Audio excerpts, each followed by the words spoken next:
आणि पुढची बातमी आहे मुंब्र्यातून। मुंब्र्यात टिपू सुलतानचं उदात्तीकरण सुरू असल्याचं बघायला मिळालं। स्वातंत्र्य दिनाच्या रॅलीत टिपू सुलतानचा फोटो दिसलाय।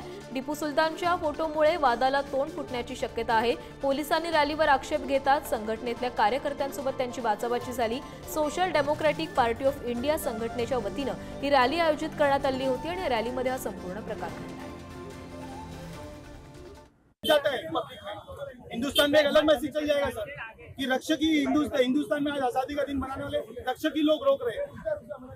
ये आप रोक ही नहीं सकते। आप रोक, अरे वो ट्रैफिक को क्लियर कर, आप आगे जाने दो तो ट्रैफिक क्लियर होगी ना सर। हम सब बच्चे बिठा लिए, सबने मोटरसाइकिल। बच्चे कहाँ हैं सर?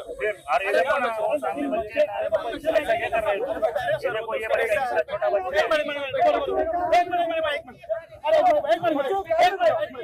सर मार्केट में फैमिली सर रोज शॉपिंग के लिए पब्लिक अप डाउन करती है। हस्बैंड वाइफ को बच्चे बेटा के नहीं करते हैं। तो ये गाड़ी के जा रहे हैं ना। अरे तो सर अभी ऐसा थोड़ा है सर।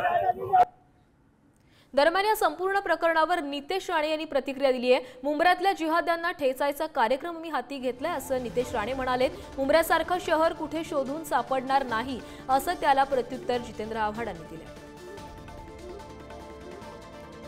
मुंब्रा असो आणि हे काही जिहादी विचाराचे लोक जे आज आमच्या राज्यामध्ये वळवळत आहेत, ज्यांना टिप्या सुलतान असेल किंवा औरंग्या असेल, त्यांना आधी त्यांचा बाप म्हणून त्यांना वाटतो।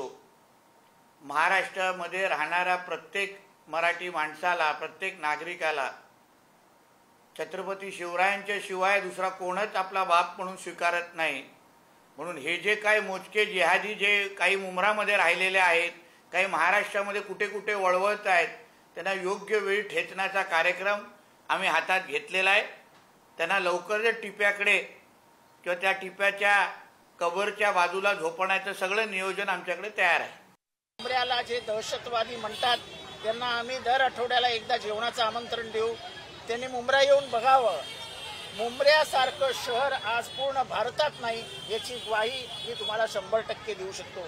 इथले रस्ते, इथलं शिक्षण, इथलेली शिकलेली मुलं मुली हे सगळं पाहिल्यानंतर आपल्या लक्षात येईल की इथे अनेक वर्षापासून हिंदू मुसलमान एकत्र राहतात। तुम्ही स्टेशनवर गेलात तर एक मस्जिद अशी उभी आहे आणि त्याच्या मागे बरोबर डोंगरामध्ये मुंब्र्याची देवी आहे। ही मुंब्र्याची ओळख आहे।